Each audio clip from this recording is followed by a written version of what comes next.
Buenas noches, qué gusto estar acá con ustedes. Bienvenidos a este espacio. Quiero por favor esperar un momentico que se vayan uniendo las personas que vayan entrando a la sala, que me confirmen por favor si todo se escucha bien.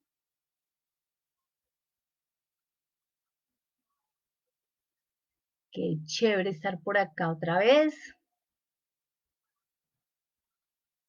Hoy no tengo asistente porque mi asistente también está haciendo una transmisión.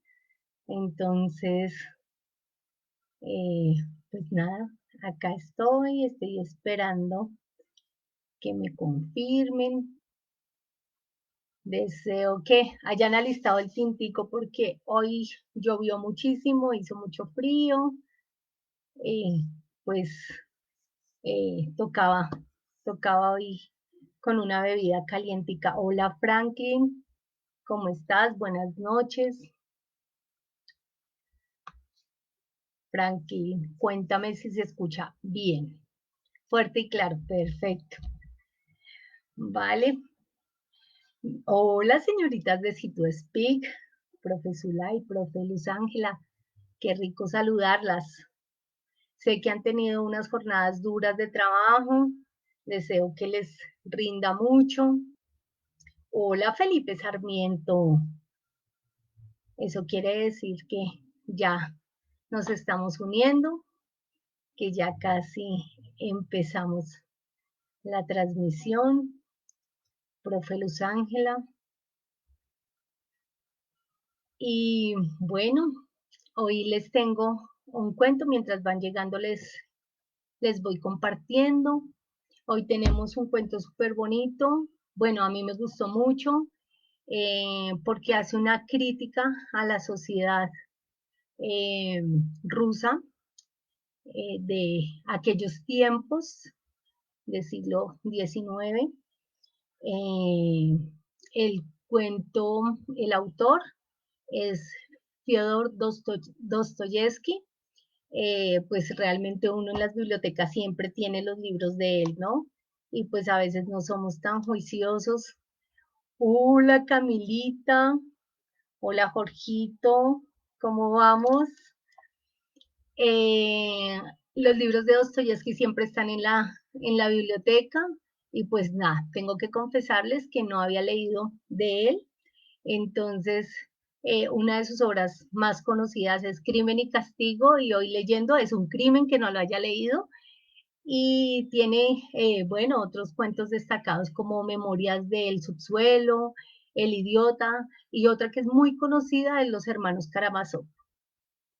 De Dostoyevsky les puedo contar que tuvo una vida así como muy sufrida, quedó huérfano como sobre los 15 años, su papá era muy rígido, su papá muere cuando él tenía 18 años y pues él sufría de ataques de epilepsia, no le fue muy bien en el amor, le gustaban los juegos de azar, entonces por supuesto sus finanzas nunca estuvieron sanas. eh, bueno, vivía como pues estaba enfermo, entonces vivía así como al límite. Y estuvo preso, duró muchos años preso, estuvo a segundos de que lo fusilaran, entonces pues eso hizo que él escudriñara mucho en el ser humano. Entonces, toda su literatura es de ahí. Vamos a iniciar con el cuento, yo creo que ya la introducción fue larga. Entonces iniciamos. El cuento se llama Un árbol de Navidad y una boda. Hace un par de días asistí yo a una boda, pero no, antes he de contarles algo relativo a una fiesta de Navidad. Una boda es ya de por sí cosa linda y aquella de Marras me gustó mucho, pero el otro acontecimiento me impresionó más todavía. Al asistir a aquella boda, hube de acordarme de la fiesta de Navidad, pero voy a contarles lo que allí sucedió. Hará unos 5 años, cierto día entre Navidad y Año Nuevo, recibí una invitación para un baile infantil que había de celebrarse en casa de una respetable familia amiga mía. El dueño de la casa era un personaje influyente que estaba muy bien relacionado. Tenía un gran círculo de amistades, desempeñaba un papel en sociedad y solía urdir todos los enredos posibles.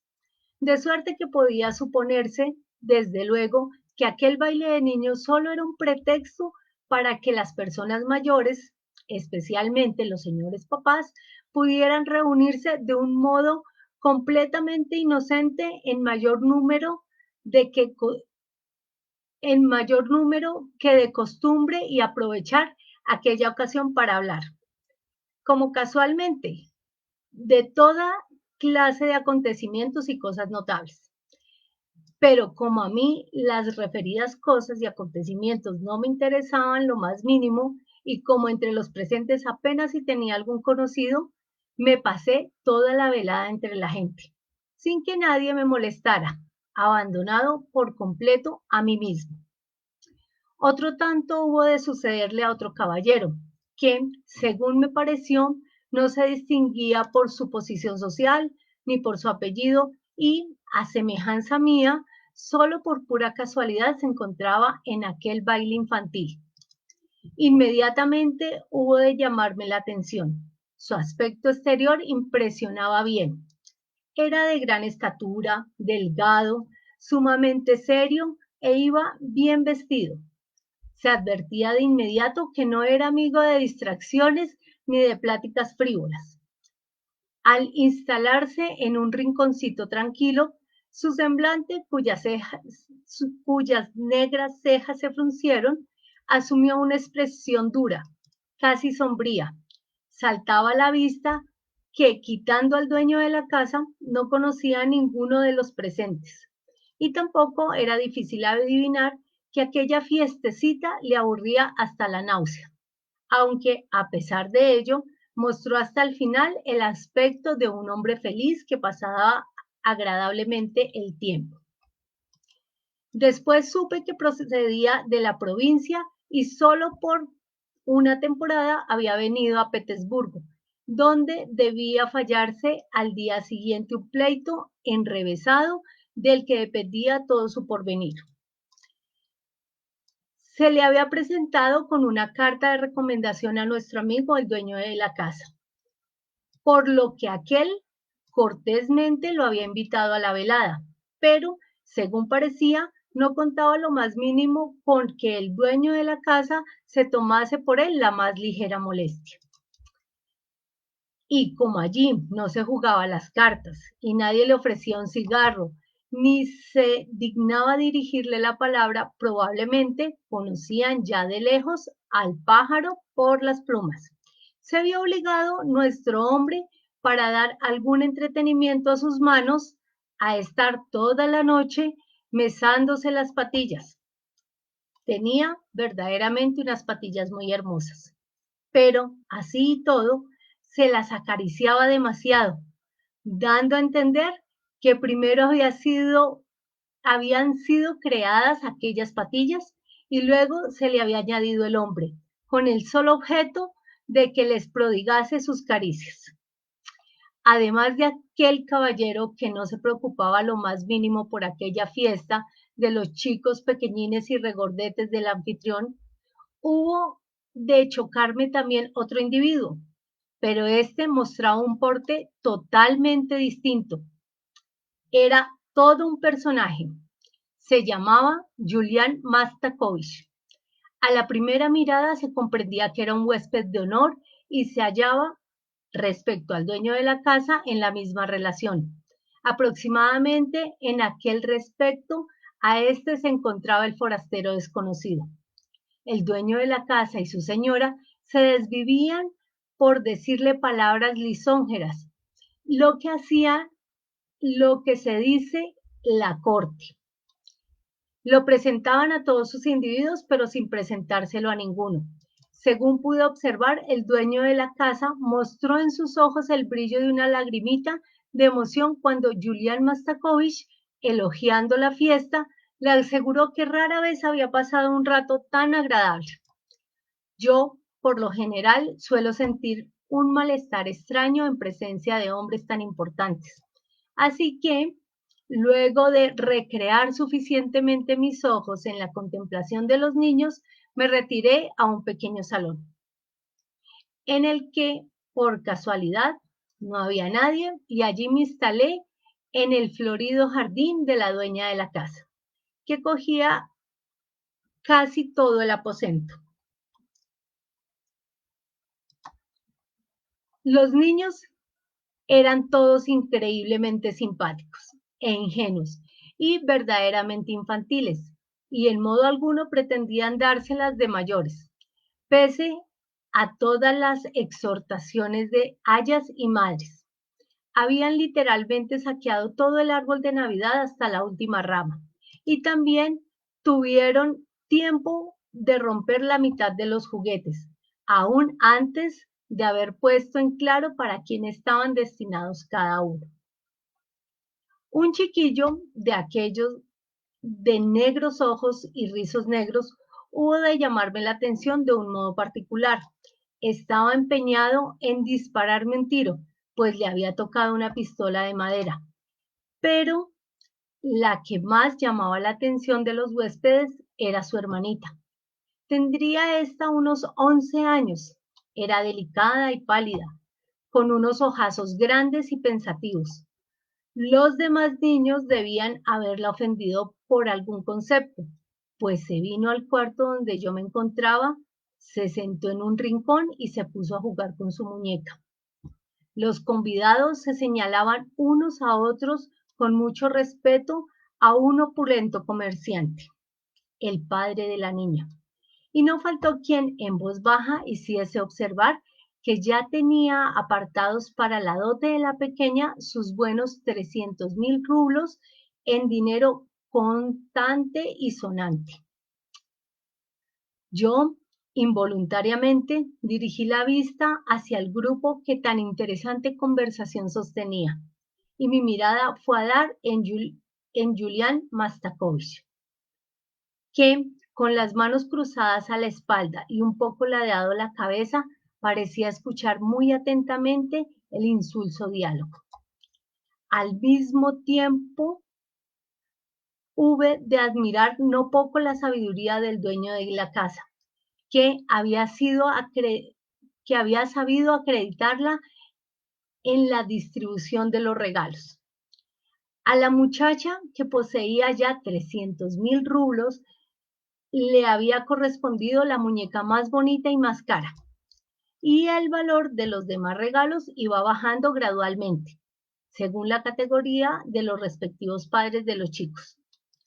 El último niño, un chiquillo de unos 10 años, delgadito, pelirrojo y con pecas, solo le tocó un libro que contenía historias instructivas y trataba de la grandeza del mundo natural, de las lágrimas de la emoción y demás cosas por el estilo.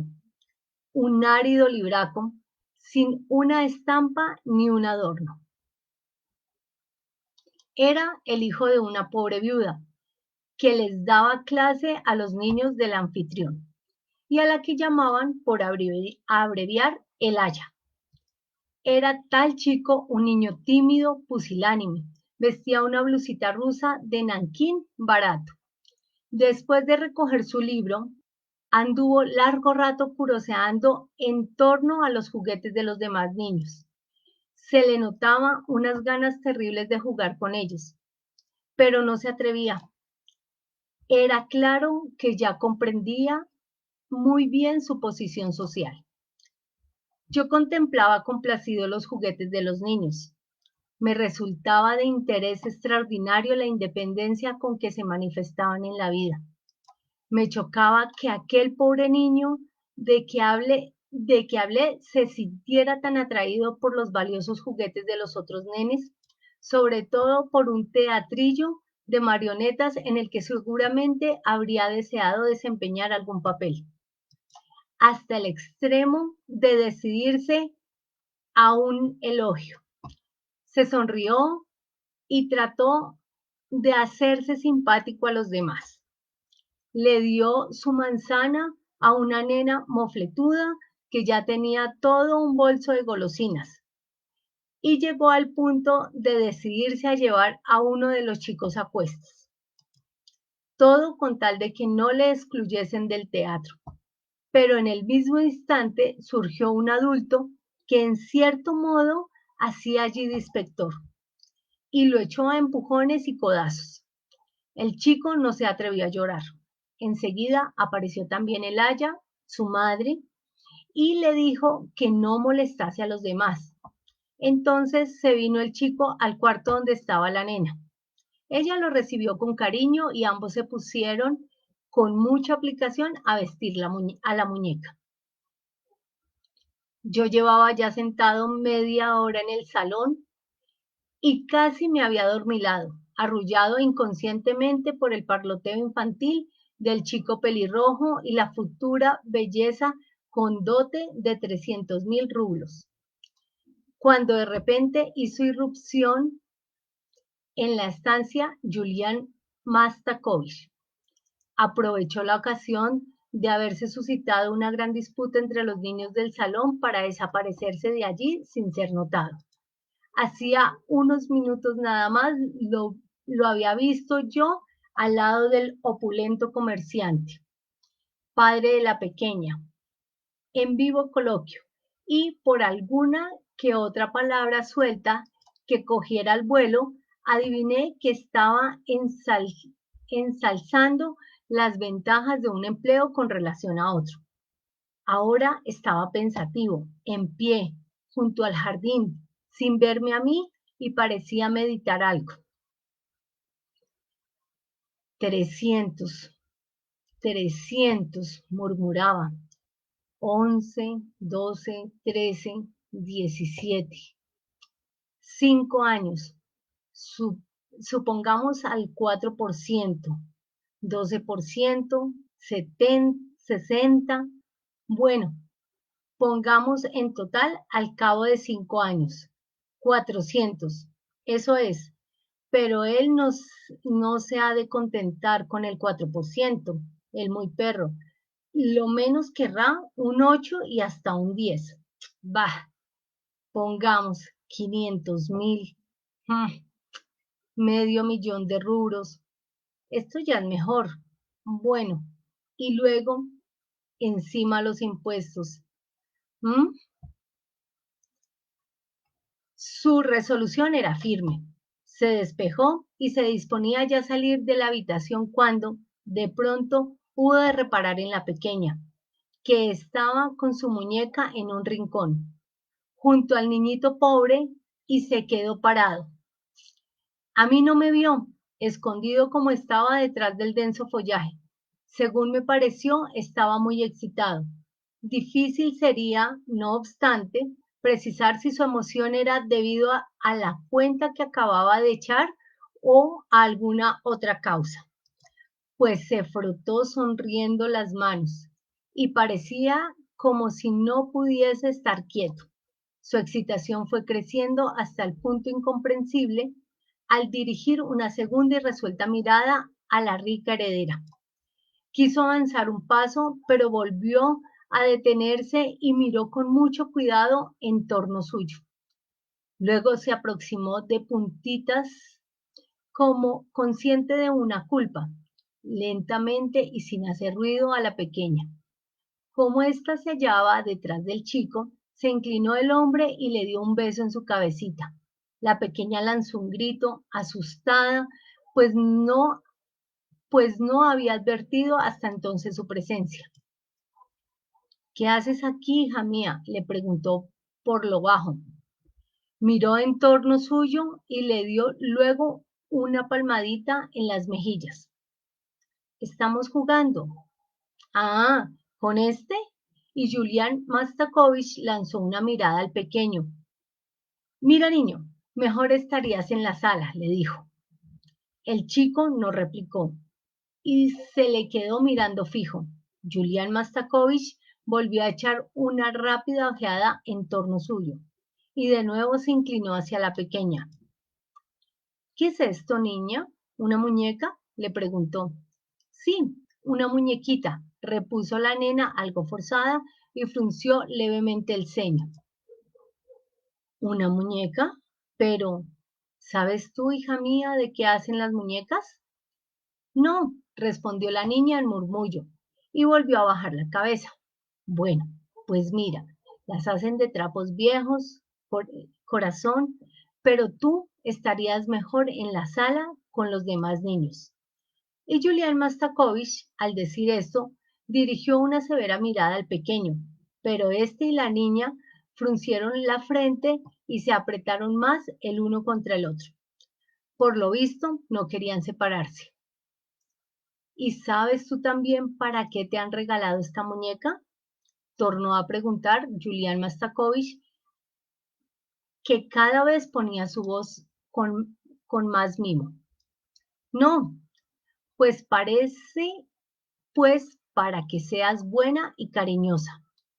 Al decir esto, tornó Julián Mastakovich a mirar hacia la puerta y luego le preguntó a la niña con voz apenas perceptible, trémula de emoción e impaciencia. Pero, ¿me querrás tú también a mí si les hago una visita a tus padres? Al hablar así, intentó Julián Mastakovich darle otro beso a la pequeña, pero al ver el niño que su amiguita estaba ya a punto de romper en llanto, se apretujó contra su cuerpecito, lleno de súbita congoja, y por pura compasión y cariño rompió a llorar alto con ella. Julián Mastakovich se puso furioso. Largo de aquí, le dijo con muy mal genio al chico. Vete a la sala, anda a reunirte con los demás niños. No, no, no, no quiero que se vaya. ¿Por qué tiene que irse? Usted es quien debe irse, clamó la nena. Él se quedará aquí. Déjele usted estar, añadió casi llorando. En aquel instante sonaron voces altas junto a la puerta y Julián Mastakovich irguió el busto imponente, pero el niño se asustó todavía más que Julián Mastakovich, soltó a la amiguita y se escurrió sin ser visto a lo largo de las paredes en el comedor. También al comedor se trasladó Julián Mastakovich, cual si nada hubiera pasado. Tenía el rostro como la grana, y como al pasar ante un espejo se mirase en él, pareció asombrarse él mismo de su aspecto. Quizá lo contrariase haberse excitado tanto y hablado de manera tan destemplada. Por lo visto, sus cálculos lo habían absorbido y entusiasmado de tal modo que, a pesar de toda su dignidad y astucia, procedió como un verdadero chiquillo. Y enseguida, sin pararse a reflexionar, empezaba a atacar su objetivo. Yo lo seguí al otro cuarto, y en verdad que fue un raro espectáculo el que allí presencié, pues vi nada menos que a Julián Mastakovich, el digno y respetable Julián Mastakovich, hostigar al pequeño, que cada vez retrocedía más ante él y, de puro asustado, no sabía dónde meterse. Vamos, largo de aquí. ¿Qué haces aquí, holgazán? Anda, vete. Has venido aquí a robar fruta, ¿verdad? ¿Habrás robado alguna? Pues lárgate enseguida, que ya verás, si no, cómo te arreglo yo a ti. El muchacho, azorado, se resolvió finalmente a adoptar un medio desesperado de salvación. Se metió debajo de la mesa, pero al ver aquello se puso todavía más furioso su perseguidor. Lleno de ira, tiró del largo mantel de tejido que cubría la mesa, con el objeto de sacar de allí al chico. Pero este se estuvo quietecito, muertecito de miedo, y no se movió. Debo hacer notar que Julián Mastakovich era algo corpulento. Era lo que se dice un tipo gordo, con los cachetes colorados, una ligera tripa, rechoncho y con las pantorrillas gordas. En una palabra, un tipo forzudo que todo lo tenía redondito como la nuez. Gotas de sudor le corrían ya por la frente. Respiraba jadeando y casi con opresión. La sangre de estar agachado se le subía roja y caliente a la cabeza. Estaba rabioso, de puro grande que era su enojo o quién sabe, sus celos. Yo me eché a reír alto. Julián Mastakovich se volvió como un relámpago hacia mí, y no obstante su alta posición social, su influencia y sus años, se quedó enteramente confuso. En aquel instante entró por la puerta frontera el dueño de la casa. El chico se salió debajo de la mesa y se sacudió el polvo de las rodillas y los codos. Julián Mastakovich recobró la serenidad. Se llevó rápidamente el mantel que aún tenía cogido de un pico a la nariz y se sonó. El dueño de la casa nos miró a los tres sorprendidos, pero a fuer de hombre listo que toma la vida en serio, supo aprovechar la ocasión de poder hablar a solas con su huésped. Ah, mire usted, este es el muchacho en cuyo favor tuve la honra de interesarle. Empezó señalando al pequeño. Ah, replicó Julián Mastakovich, que seguía sin ponerse a la altura de la situación. Es el hijo del aya de mis hijos, continuó explicativo el dueño de casa, y en tono comprometedor, una pobre mujer, es viuda de un honorable funcionario. ¿No habría medio, Julián Mastakovich? Ah, lo había olvidado. No, no, lo interrumpió este presuroso. No, no me lo tome usted a mal, mi querido Philip, pero es de todo punto imposible. Me he informado bien. No hay actualmente ninguna vacante. Y aun cuando la hubiesen, siempre tendría a este por delante 10 candidatos con mayor derecho. Lo siento mucho, créame, pero lástima, dijo pensativo el dueño de la casa. Es un chico muy juicioso y modesto. Pues a mí, por lo que he podido ver, me parece un tunante, observó Julián Mastakovich con forzada sonrisa. Anda, ¿qué haces aquí? Ve, ¿qué haces aquí? Vete con tus compañeros, le dijo al muchacho, encarándose con él. Luego no pudo por lo visto resistir la tentación de lanzarme a mí también una mirada terrible, pero yo, lejos de intimidarme, me reí claramente en su cara. Julián Mastakovich la volvió inmediatamente a otro lado y le preguntó de un modo muy perceptible al dueño de la casa quién era aquel joven tan raro. Ambos se pusieron a cuchichear y salieron del aposento. Yo pude ver aún por el resquicio de la puerta cómo Julián Mastakovich, que escuchaba con mucha atención al dueño de la casa, movía la cabeza admirado y receloso. Después de haberme reído lo bastante, yo también me trasladé al salón. Allí estaba ahora el personaje influyente, rodeado de padres y madres de familia y de los dueños de la casa. Y hablaba en tono muy animado con una señora que acababan de presentarle. La señora tenía cogida de la mano a la pequeña que Julián Mastakovich besaría hacía 10 minutos. Ponderaba el hombre a la niña poniéndole en el séptimo cielo. Ensalzaba su hermosura, su gracia, su buena educación, y la madre lo oía casi con lágrimas en los ojos. Los labios del padre sonreían. El dueño de la casa participaba con visible complacencia en el júbilo general. Los demás invitados también daban muestra de gran emoción e incluso habían interrumpido los juegos de los niños para que estos no molestasen con su algarabía. Todo el aire estaba lleno de exaltación. Luego pude oír yo como la madre de la niña, profundamente conmovida, con rebuscadas frases de cortesía, rogaba a Julián Mastakovich que le hiciese el honor especial de visitar su casa.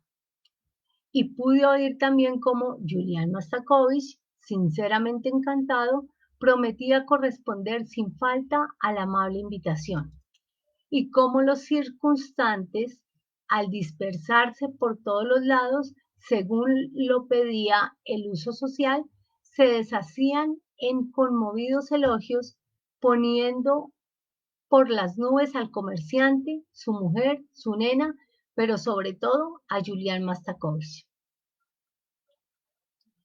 ¿Es casado ese señor? Pregunté yo alto a un amigo mío que estaba al lado de Julián Mastakovich.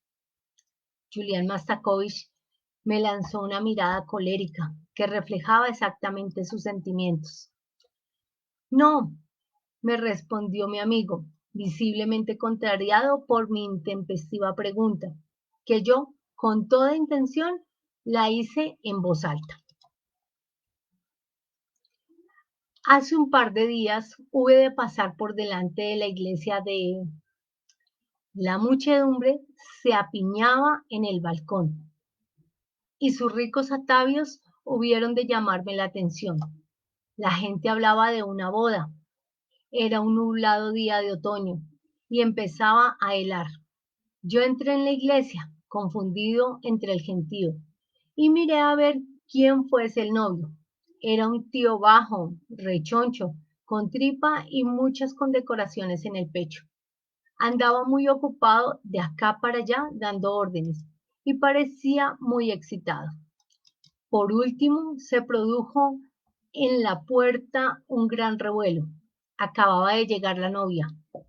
Yo me abrí paso entre la multitud y pude ver una beldad maravillosa, para la que apenas despuntara aún la primera primavera, pero estaba pálida y triste. Sus ojos miraban distraídos. Hasta me pareció que las lágrimas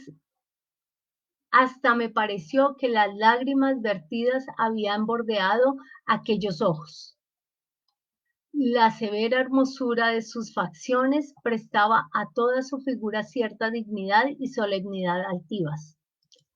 Y, no obstante, a través de esa serenidad y dignidad y de esa melancolía, resplandecía el alma inocente, inmaculada de la infancia, y se delataba en ella algo indeciblemente inexperto, inconsciente, infantil, que según parecía, sin decir palabra, tácitamente imploraba piedad. Se decía entre la gente que la novia apenas si tendría 16 años. Yo miré con más atención al novio y de pronto reconocí a Julián Mastakovich, al que hacía 5 años no volviera a ver. Y miré también a la novia. Santo Dios, me abrí paso entre el gentío en dirección a la salida, con el deseo de verme cuanto antes lejos de allí. Entre la gente se decía que la novia era rica en dinero contante y sonante, y que poseía $500,000 de rublos, más una renta por valor de tanto y cuanto. Le salió bien la cuenta, pensé yo, y me salí a la calle. Ay, qué bueno que a estas alturas de la vida podemos elegir esposo. Hemos llegado al final del cuento. Deseo que les haya gustado. ¿Quién más estuvo por acá para saludar? Gracias, Frankie, Jenny. Gracias a todos por acompañarnos. Es Guitar Espejo. Entonces, los invito para que visiten nuestra página de YouTube, bueno, la página de CitoSpeak en YouTube, para que vean los cuentos que de pronto no han podido asistir. Una feliz noche, que descansen